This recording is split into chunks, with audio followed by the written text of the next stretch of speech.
Eu admiro demais. A hora que eu fiquei sabendo que ia ser que ia pregar, eu fiquei tão feliz. De verdade mesmo. Ó, Deus abençoe. Que o Espírito Santo de Deus possa realmente conduzir essa palavra. Que você possa ser boca profética aqui neste lugar. Que tudo que você falar possa realmente frutificar em nossos corações. Que o Espírito Santo de Deus possa conduzir a sua vida para a honra e glória do nome dele, em nome de Jesus. Amém. Nós chamamos, viu? Deus abençoe. Você pode aplaudir isso? Vai, Frederico! Desculpa. Boa noite. Não deu. Tem alguém que ama Jesus aqui? Eu sou o Fred, para quem não me conhece.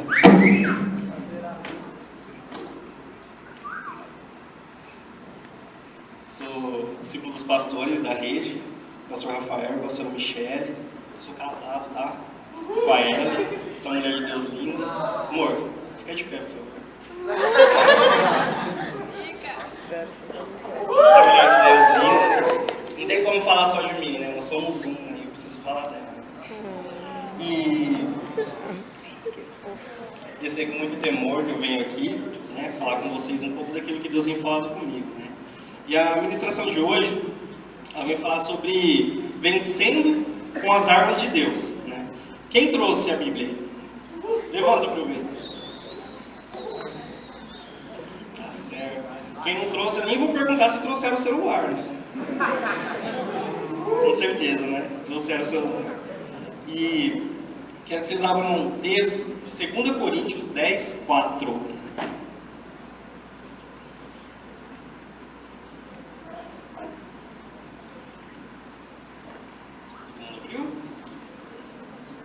Diz assim: porque as armas da nossa milícia não são carnais, e sim poderosas em Deus para destruir fortalezas. Vamos parar por aí, né? Vou repetir. Porque as armas da nossa milícia não são carnais, e sim poderosas em Deus para destruir fortalezas. Amém. E Deus me fez refletir sobre isso, né? Quando depois passou toda a euforia, né, a honra, né, de poder ministrar, e fui falar com Deus, né, sobre o que eu deveria trazer, né, para essa noite. E Ele falou para trazer aquilo que Ele já tem me ministrado já faz um ano, que Ele me avivou realmente, né. Faz 4 anos que eu estou com Cristo, mas faz um ano, exatamente nesse mês de novembro, que Ele transformou minha vida e me avivou, né, de uma forma muito especial. E hoje eu vou falar um pouco, né, que Deus tem feito e aquilo que Ele vai fazer com você, né. Nessa noite Ele vai restaurar altares aqui, né. Nessa noite Ele vai restaurar sua vida com Ele, sua intimidade com Ele. E quando nós aceitamos Jesus, nós declaramos para Ele, né, que vamos ser fiéis, declaramos o nosso coração, abrimos o nosso coração para Ele e ganhamos um amigo, não é verdade? Todo mundo aqui aceitou a Cristo? Se você não fez isso hoje, se você não fez isso, hoje é a sua oportunidade, tá? E nós ganhamos um amigo para caminhar com Ele, para viver a vida com Ele, de intimidade com Ele, mas nós também ganhamos um inimigo. Um inimigo poderoso, ciumento, porque ele tem inveja daquilo que Deus faz nas nossas vidas, porque ele tem inveja de ver Deus operando nas nossas vidas, e ele veio para 3 motivos: para roubar, para matar e para destruir. Ainda mais os jovens, né? Porque se ele nos destrói agora, quando jovens, ele vai destruir uma vida muito longa, né? Ele vai fazer muito estrago por aí, se ele pegar o jovem agora, né? Nessa idade que nós estamos, né? Ele vai fazer um estrago muito grande nesse mundo. E hoje o Senhor quer falar sobre isso, sobre as armas que nós temos para usar contra o nosso inimigo, né? E pensando nesse tema, né? Eu estava lendo um livro, e esse livro fala assim que a mídia, ela expõe os jovens com a cara sorridente, alegres, todos felizes, só expõe o jovem assim. Mas isso tudo é uma máscara. Ela esconde, atrás desses rostos alegres, dessas caras felizes, dilemas, o medo do futuro, esconde angústias, né? As pressões que nós sofremos, né? Nós jovens sofremos pressões de todos os lados, né? E isso vem matando o jovem por dentro, e o rosto feliz por fora esconde o vazio que ele tem por dentro. né? E será que no reino de Deus, será que na casa de Deus é diferente? E ontem, eu estava falando com uma pessoa, e ele...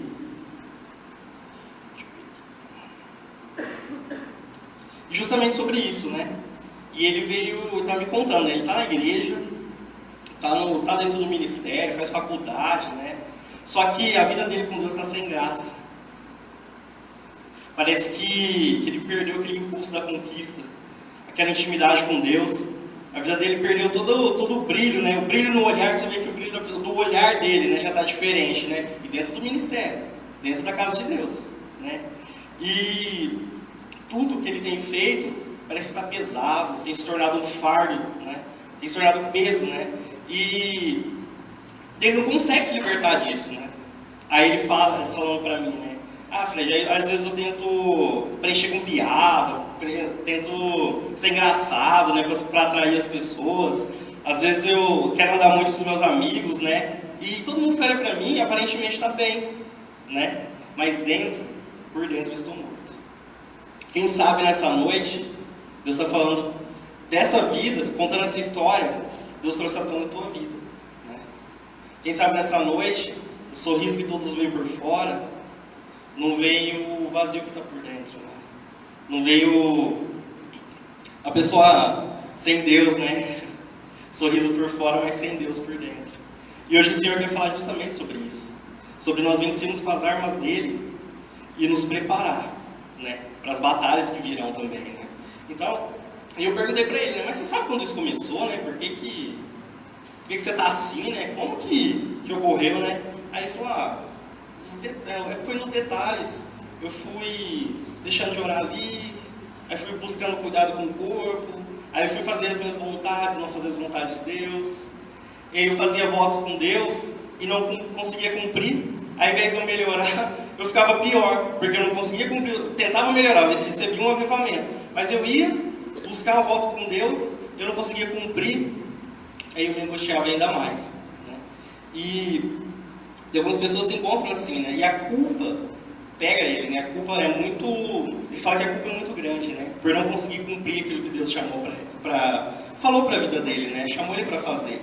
E ele... Muitas vezes acontece isso conosco, né? Nós pecamos, nós nos arrependemos, Jesus nos perdoa, mas essa culpa persegue, né? A culpa vai seguindo a gente, né? Vai machucando a gente, né? E a culpa do quê, né? A culpa da gente ter machucado, decepcionado os nossos líderes muitas vezes, a culpa de ter decepcionado os nossos pais, a culpa de termos sido fracos diante do pecado e termos sido seduzidos por ele, né? E o diabo, ele usa isso para nos perseguir. Então nessa noite, né, Deus quer te libertar disso também. Pecado, essa culpa é como quando a gente está com a unha machucada, né, com o dedo machucado. Todo mundo vem e pisa, né? Delícia, né? E o diabo faz justamente isso. Ele vai tocando na ferida. Acontece situações, ele te lembra daquilo. A culpa, Deus já te perdoou, mas a culpa ainda continua. Mas o Senhor não quer só perdoar o seu pecado. Hoje Ele quer nos tirar dessa vida de culpa, desse peso dessa culpa, amém? E ele fala, né? Ele também continuando nessa conversa. Ele diz que ele começou a fazer as vontades dele, né? Achando que ele seria livre. Mas ele ficou preso na frieza e na religiosidade, querendo fazer as vontades dele. Mas hoje, Deus vai nos lembrar e nos dar 3 armas para nós vencermos as guerras do dia a dia e para nós crescermos com consistência, que é o jejum, a oração e a leitura da palavra. Aí eu falei, mas Senhor, todo mundo já ouviu falar sobre isso, né? Todo mundo já foi ministrado sobre isso. Se você não foi, hoje você vai ser ministrado. Mas todo mundo já ouviu falar. E Deus falou comigo assim, sim, eu sei. Todo mundo já ouviu falar. Mas o que eu vejo dos meus filhos é a pouca prática. A gente ouve demais, mas pratica pouco. A gente fala demais, mas a prática é bem pouco. E é isso que Deus vai falar conosco hoje. E assim, Ele nos curando, Ele nos restaurando, trabalhando na nossa vida, Ele pode nos usar para trabalhar na vida de outras pessoas também.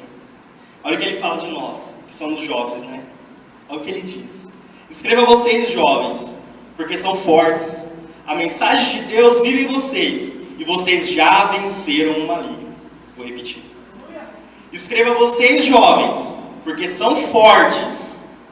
A mensagem de Deus vive em vocês, e vocês já venceram o maligno. Amém. E nesse congresso Jump, quem perdeu? Perdeu. Teve uma frase, ela mudou minha vida, né? Diz assim, ó: se Jesus não for a sua prioridade, então não exija ser a prioridade dele. E o que a gente vai falar sobre essas 3 armas é deixar Jesus ser a nossa prioridade. A primeira arma é a do jejum. O que é o jejum? Né? Nós matamos a nossa carne. Nós guerreamos contra a nossa carne. Né?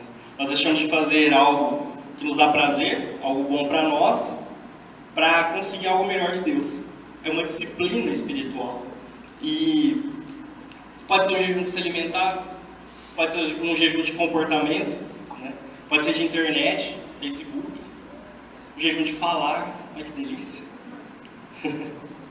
E é um tempo para nos dedicarmos a Deus, para buscar dele, né? Para poder falar com ele, para deixar ele falar conosco, né? Porque muitas vezes a nossa carne está lá, a nossa carne fala demais, nossas vontades falam demais, e a gente não consegue receber aquilo que Deus tem para nós. Então, quando nós matamos a nossa carne, nós liberamos Deus, né? Quando estamos ali jejuando, nós liberamos para que Deus possa agir em nossas vidas, né? E através das nossas vidas, Ele pode falar conosco, né? Então, nós nos dedicamos esse tempo para buscar a Deus também. Matamos a nossa carne, né? E outra coisa também, para mostrar para os nossos desejos, para nossas vontades desenfreados, que eles têm quem mande neles. Que eles têm quem governe eles. Não é de qualquer jeito que nós vamos viver. É recebendo o cuidado de Deus e matando a nossa carne para que Ele viva em nós. Amém? E Jesus fala, né? Fala um detalhe muito importante da palavra. E tem problemas, né? Tem opressões, tem demônio, tem ziquizeira na nossa vida, que ela só serve em jejum. Vamos lá para a palavra. Mateus 17, 21 diz assim, ó: mas essa casta não sai e não se espere senão por meio de oração e jejum. Então tem coisa na sua vida que está presa faz tempo, faz anos que você não jejua. Tem coisa aí que está amarrada, tem coisa presa, tem coisa que precisa ser vencida, e um jejum consegue te libertar disso, né? E quando Jesus fala, né, que essa casta não se espelhe senão por jejum, ele não fala de um jejum da hora, mas ele fala de uma vida de jejum. Ele fala dessa prática constante, né? Aquilo que eu tenho falado, né? De praticar, de ver uma vida em jejum, de matar a nossa carne. Porque se a gente não mata ela é engraçadinha, né? Ela começa a reagir. Aí a nossa carne começa a apontar o dedo. A nossa carne começa a criticar. A nossa carne começa a falar mal do irmão. A nossa carne começa a comer desesperadamente, desenfreadamente. Aí a gente já começa a falar o que quer, né?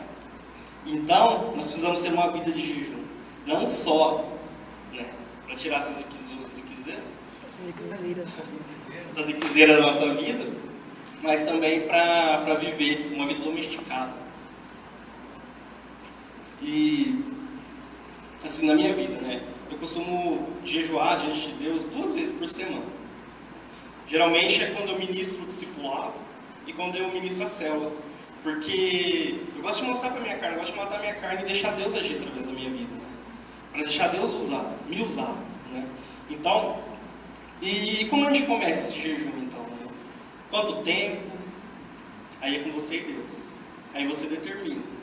Mas a gente tem o costume de orar, né? Quando a gente vai jejuar, a gente começa, Senhor, estou jejuando, coloca um motivo, determinamos por que a gente está jejuando, Senhor. Estou jejuando porque eu quero trazer uma palavra, levar uma palavra para os meus pais de amor, mas eu não consigo. Então eu quero jejuar, matar minha carne para que o Senhor possa me ajudar a vencer isso, né? E a gente ora terminando, né? Agradecendo a Deus. por aquilo, né? Então tem que ter início, tem que ter um motivo e tem que ter um fim, né? E Jesus também, em Mateus 6,16, ele nos dá um detalhe. Quando jejuarem, não mostrem uma aparência triste, como os hipócritas, pois eles mudam a aparência do rosto a fim de que os homens vejam que eles estão jejuando. Eu lhes digo, verdadeiramente, que eles já receberam sua plena recompensa. Então, o Senhor tem nos falado de não precisa todo mundo ficar sabendo que nós estamos de jejum. Não precisa a gente espalhar para todo mundo, ou a gente fazer cara triste, para que todo mundo venha e perguntar o que está acontecendo. Não. O Senhor fala, né? Fiquem felizes, né? Faz o jejum, né? Se consagra você e Deus, vai sorrir, vai continuar vivendo a vida normal, não fica oprimido por causa disso, né? Afinal, a gente está fazendo isso para Deus, não é? A gente escolheu isso, né? Fazer para Deus. Então, o primeiro ponto de escolher Ele primeiramente é o jejum. O segundo, já falei, é a oração. O que é a oração? É falar com Deus, é ter um tempo com Ele, né? Vamos viajar, né? Vamos lá no Éden. Como que Adão e Eva oravam? Eles passeavam com Deus, né? Andavam com Deus, conversando. Pensa nisso. E o que é a nossa oração hoje? É isso. É caminharmos com o Senhor. É andarmos com Deus, lado a lado, né? Nossa oração é viajar com Ele ali, passear no Éden, falar com Ele, ter tempo com Ele, né? Mas hoje tudo tem tentado nos distrair. Tirar a busca por Deus, nos tirar da presença de Deus, tirar do lugar secreto. É televisão, é internet, é o videogame, é o Facebook, é o Twitter, né? É os amigos que querem a gente 24 horas por dia, nos dão tempo, né? Para ter um tempo com Deus, né? Engraçado, né? Todo mundo quer que nós sejamos pessoas de Deus, né? Pessoas cheias de Deus, mas não deixa a gente ter tempo com Deus, né? Muitas coisas têm distraído, né? E nós temos que guerrear contra isso, né? Nós temos que ter o nosso tempo com Deus, né? E quantas orações hoje são anuladas antes mesmo da gente orar? Tem tornado sem eficácia, né? Porque nós não planejamos nossa vida com Deus, não planejamos nossa vida de oração. Aí a correria é tudo a 1000 por hora, tem que resolver 500 mil problemas, né? A gente já acorda no trabalho, naquela correria, naquela coisa doida, né? E a gente fala que não tem tempo para orar. Engraçado que Lutero, ele dizia que quanto mais coisas ele tinha para fazer no dia, mais ele passava tempo orando. E hoje é o contrário, né? Quanto mais coisas nós temos para fazer, quanto mais problemas para resolver, quanto mais guerras para enfrentar, menos a gente ora. E os homens de Deus do passado faziam o contrário, né? Oravam primeiro, né? E se não nos colocarmos debaixo da oração, debaixo do cuidado de Deus, naquele tempo nosso com Deus, nós vamos enfrentar o nosso dia com a força do nosso braço. E aí a gente sabe o resultado, não é? Decepção, angústia, as opressões, né, de Satanás. Então nós temos que aprender a orar como Davi. Davi tinha momentos que ele orava calminho, tranquilo, sossegado.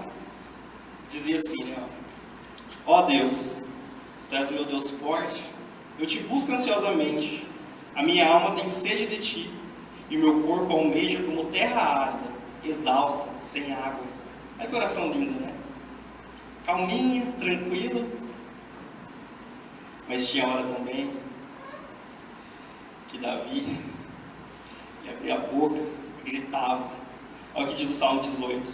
Na minha angústia, invoquei o Senhor, gritei por socorro ao meu Deus. Será que foi dessa mesma forma da corça, né? Como a minha alma anseia por Ti como terra sedenta? Não. E gritei por socorro ao meu Deus, na minha angústia. E quantas vezes nós passamos por angústias e nós não gritamos diante do Senhor, nós não clamamos, nós não nos desesperamos diante de Deus. Nós temos que saber fazer oração. Então, como tem sido a sua oração? Como tem sido? Você tem se desesperado diante dele ou se desesperado diante das pessoas? Quem tem visto as suas aflições é o Deus que pode tudo às pessoas, né? Quem tem visto? E muitas vezes as pessoas se confrontam, não é? Está desse jeito aí, todo desesperado, né? E esse Jesus? Ele não pode resolver? Quem já foi confrontado assim sabe o quanto dói, né? Você quer saber como está a sua vida de oração? É saber se as pessoas pedem oração para você.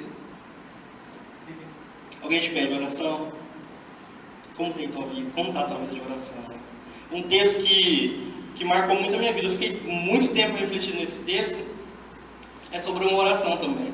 É em Marcos 6, 5, versos 6 e 7. Diz assim, ó. Ele viu Jesus de longe, correu, caiu de joelhos diante dele e gritou: Jesus, filho do Deus Altíssimo, o que o Senhor quer de mim? Em nome do Deus te peço, não me castigue. Quem fez essa oração? Alguém sabe? Alguém sabe me dizer? Foi um demoniado. Foi um demônio que orou. Olha que os demônios oram. Eles reconhecem quem é Jesus. Jesus, filho do Deus Altíssimo, o que o Senhor quer de mim? Em nome de Deus eu peço. Olha, Jesus fazia até os demônios orarem. E nós? Como tem sido as nossas orações? Tem surtido efeito? Como tem sido? Né? E eu me lembro de um episódio que nós convidamos um casal, né, para ser nosso padrinho de casamento. E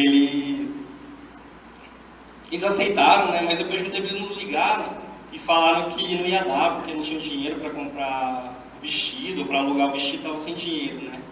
Nós fomos lá, a gente queria, né, a gente estava querendo trazer isso para Jesus, e falamos: não, nós vamos orar então.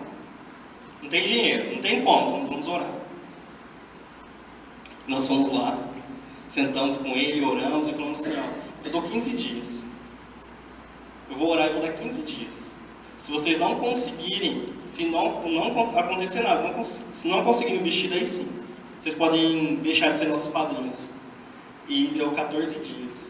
Eles nos ligaram, chorando já, emocionados, falando que tinham conseguido emprestar o vestido, né? Tinha conseguido para iam poder entrar no nosso casamento, né? E hoje ele é meu discípulo, está comigo na célula e tal. Então, assim, as nossas orações têm sido eficazes. Como tem sido a sua busca por Deus? Como tem sido a tua oração? Como Deus tem recebido a sua oração? Né?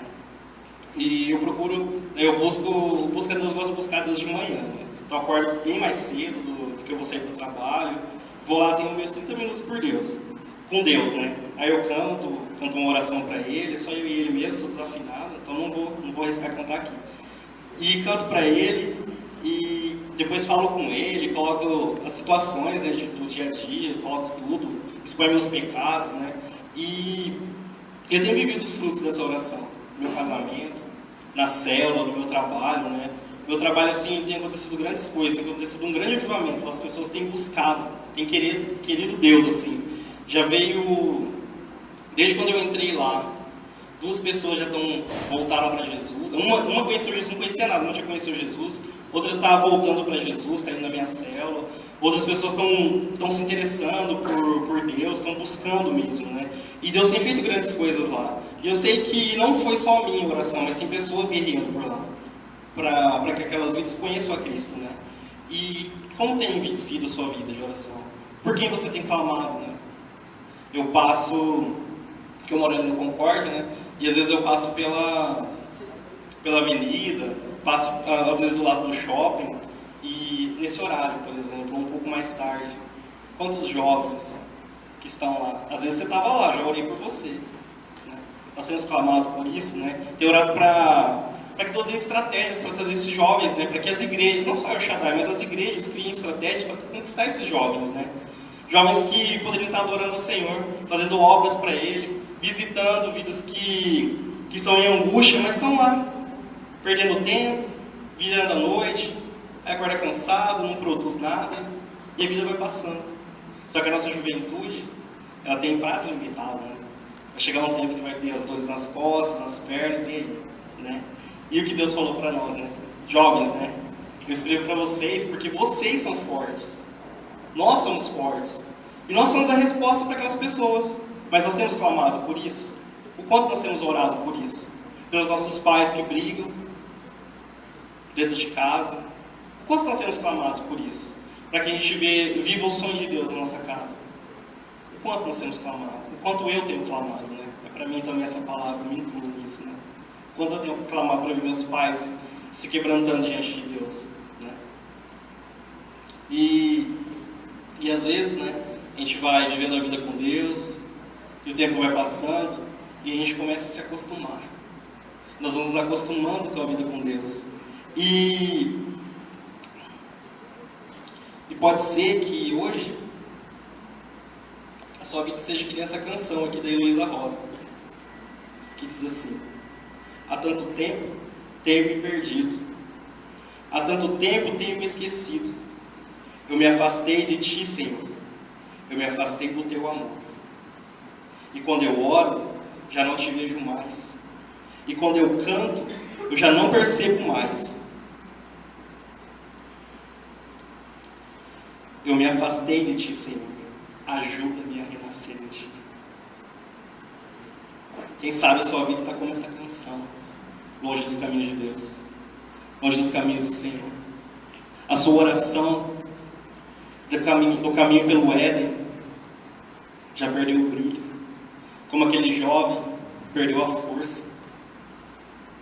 Hoje o Senhor quer restaurar isso em você, sua caminhada com Ele. E a terceira arma, é a leitura e prática da palavra de Deus. John Piper diz, né? Arranca minhas pernas, mas não arranca minha Bíblia. Eu entro no céu sem pernas, mas eu não entro no céu sem minha Bíblia. De tanto amor que ele tem pela palavra de Deus, né? Quanto nós amamos esse livro. Deu para ver hoje, né? Levanta de novo, quem trouxe a Bíblia? Só para eu ver. Legal. Quanto nós amamos esse livro. Quanto nós temos de intimidade com ele. O quanto nós temos de busca por ele, né? E eu fiz uma prova agora em setembro. E essa prova é da minha profissão, né? Eu me formei em contabilidade e eu tenho que fazer uma prova para poder exercer a profissão. E aí eu programei certinho, né? Os dois primeiros meses eu li um livro que eu comprei, umas 500 páginas assim. Aí os próximos 3 meses eu fui resolvendo os questionários anteriores, fui resolvendo as provas. E depois, os 3 primeiros meses, isso mesmo. E no último mês eu fui revisando alguma coisa ali. Aí chegou, e a prova era no dia 29 de setembro, no dia 2 de setembro. Primeiro dia útil do mês, eu cheguei no escritório, um medo. Fui tomado de um medo. E eu falei, Senhor, mas eu estou estudando, estou preparado para essa prova. E um medo de não passar. Um medo de que essa prova ia ser difícil. Um medo de que não ia dar certo, que eu ia decepcionar ela, que eu ia decepcionar as pessoas que estavam esperando em mim. Eu falei, nossa, para que eu fui contar para as pessoas que eu estava estudando, que eu ia fazer essa prova, né? E eu fui tomado de um medo. E nesse dia eu ia ministrar o discipulado. E eu estava buscando alguma coisa que Deus tinha colocado na minha mente para poder trazer no discipulado. E a hora que eu abri a Bíblia assim, gente, cara com o texto. Isaías 41:14, que diz assim, ó, não temas, ó bichinho de Jacó, povozinho de Israel, eu te ajudo, diz o Senhor, e o teu Redentor é o Santo de Israel. Amém. E o mês inteiro eu meditei nessa palavra. O mês inteiro eu falei, Senhor, é isso. Acabou. É o Senhor que me ajuda? Então fechou. Às vezes começava a vir o medo. Não. Vi o medo de novo, falei, não, acabou, ó aqui, ó. Eu sou povozinho dele, sou bichinho de Jacó. É ele que vai cuidar de mim. É ele que vai me capacitar. E foi assim. E eu passei para a glória de Deus, passei naquela prova. Amém. E qual que é o seu recorde de ler a Bíblia? Quantos versículos você leu num dia? Quanto você leu a Bíblia esse ano? Quanto dela você leu? Se eu perguntar aqui, né? Quantos leram a Bíblia inteira já, né? O Novo Testamento? Né? Quanto você já decorou desse livro? O quanto esse livro tem mudado realmente a sua vida? Né? E eu lembro o primeiro texto que eu decorei foi Salmo 91:15, né? Que diz assim, ele me invocará e eu lhe responderei, estarei com ele na angústia, livrá-lo-ei e o glorificarei. E eu falava para todo mundo, foi o primeiro texto, que quando ele faz parte do seu dia a dia, nós precisamos comer, não precisamos todos os dias? Ou tem alguém aqui que não come todo dia? consegue viver um longo período sem comer? Ninguém consegue? Não, não é? Então nós estamos falando de alimento hoje. Hoje é o alimento que Deus quer dar para a igreja. E quanto nós temos nos alimentado desse livro? Ou a gente só lê quando postam lá no Facebook? Ou às vezes a gente nem olha, esse crente aqui, vou tirar isso. Muda a página, vou ver outra coisa. Vou ver o que é engraçado. O quanto nós temos nos dedicado a esse livro. O quanto ele realmente tem nos lido. Porque a Bíblia é assim, né? Nós lemos ela e ela nos lê também. Com ela não tem máscaras, né? Ou nós somos ou nós não somos, né? Ela nos revela, né? E tem alguns aspectos da palavra de Deus, né? Então, contra o pecado, ela nos ensina contra o pecado. Escondi a tua palavra no meu coração, para não pecar contra ti. Salmo 119, 11. Para permanecermos em Deus, precisamos da vida com a palavra. Olha o que a palavra diz. Que eles sejam teus por meio da verdade. A tua mensagem é a verdade. Amém? Para mostrar o nosso amor por Deus. A pessoa que me ama obedecerá a minha mensagem, e o Pai a amará. Eu, Pai, e eu viremos viver com ela. João 14, 23. Mas quem sabe, muitos aqui nessa noite perderam essa fé na palavra de Deus, que ela pode realmente mudar a sua vida. A gente vê tantos ateus mandando bala, né? Acabando com a palavra, né? Tentando tirar a força e a vitalidade que a palavra tem. E muitas vezes professores da faculdade, né, rindo da Bíblia. E qual é a nossa posição diante disso, quando vão rir da Bíblia? Nós defendemos ela, nós temos embasamento, nós temos ela dentro de nós para defendermos, ou não? Ou a gente entra com a galera, vamos rir junto, não tem nada a ver. Né? O quanto esse livro tem te lido, o quanto você tem buscado, né, em revelação dessa palavra, o quanto você tem vivido. Até agora estava fácil, né? Ler, buscar, e quanto nós temos vivido dela. Porque é o que vai nos fortalecer. Porque Deus me falou, né, que Ele não queria que os jovens continuassem da mesma forma que aquele que me contou essa história, que me falou da vida dele, né? Mas temos 3 estratégias, que foi o jejum, a oração e a leitura bíblica. Quanto nós temos meditado nisso? E quanto as pessoas têm visto a Bíblia na tua vida? Todo mundo que chega até você consegue ver a palavra em você?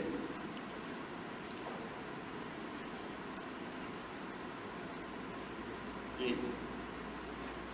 Mas hoje, o Senhor quer restaurar isso também. E as mulheres? As mulheres estão aí? Querem ser boas esposas? Querem ser boas esposas? Provérbios 31. Lá mostra como deve ser uma mulher de Deus. Como deve se portar. Né? E os empresários de sucesso? Cadê? O livro de Provérbios também é rico. Ele é cheio de caminhos para obtermos o sucesso, realmente. Para não nos associarmos com pessoas que não são de Deus e muitas outras coisas, né? Fala sobre isso. Para louvarmos a Deus. Salmos, livros de salmos ricos, né? Em louvores, né? Engrandecendo o nome do Senhor. E tudo está lá, né? A vida com Cristo. Temos os evangelhos. Queremos aprender com Ele. Os evangelhos estão aí, né? Apenas uma palavra da Bíblia, ela pode mudar a nossa história. Apenas uma. Sabe por quê? Porque toda escritura sagrada é inspirada por Deus e é útil para ensinar a verdade, condenar o erro, corrigir as faltas e ensinar a maneira certa de viver. É em 2 Timóteo 3,16. É isso que o Senhor tem para nós, nos ensinar a maneira certa de viver. E hoje o Senhor quer falar com você. E não importa o que falaram de você. Não importa o que falaram mal, o que falaram contra você. Mas hoje importa aquilo que o Senhor tem a seu respeito. Aquilo que Ele pensa de você. Aquilo que a palavra dEle fala a seu respeito. Eu queria que vocês ficassem de pé.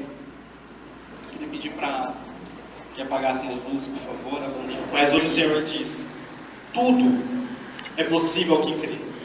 Hoje Ele quer restaurar a sua fé, Ele quer te fortalecer, porque as batalhas, Satanás ele não está de brincadeira, ele quer nos destruir. E se nós vacilarmos e não vivermos na palavra, não vivermos orando e no jejum, ele vai conseguir fazer isso. Mas hoje nós temos jovens que são fortes, não são? E que vão vencer o maligno. Amém? Talvez você esteja preocupado com o seu futuro e não sabe o que virá. Olha o que o Senhor tem para você. Pois eu bem sei os pensamentos que penso de vós, diz o Senhor. Pensamentos de paz e não de mal, para vos dar o fim que esperais. Amém? Talvez você pense que Deus não tem nada de novo para a sua vida. Olha o que Ele diz para você. As coisas que o olho não viu, e o ouvido não ouviu, e não subiram ao coração do homem, são as que Deus preparou para os que o amam. Talvez você diga que é fraco, e o Senhor diz, diga ao fraco, eu sou forte. Amém. Talvez você está aqui nessa noite e tem carregado um grande fardo, um peso, talvez essas culpas que a gente conversou no início, mas o Senhor fala, vinde a mim, aprendei de mim, porque eu sou manso e o meu fardo é leve. Amém. Talvez você está aqui e não consegue gerar filhos na fé, ou filhos realmente legítimos, né? Filhos naturais. E o Senhor diz para você, eu farei da Esther alegre mãe de filhos. Nós cantamos essa noite, né? Que o choro ele pode durar uma noite. Talvez as angústias, as opressões tenham tomado conta da sua vida. Parece que essa palavra não foi para você, mas o Senhor disse que o choro pode durar uma noite, mas a alegria vem pela manhã. Amém? Eu queria que aqueles que foram tocados por essa palavra, vocês viessem aqui à frente.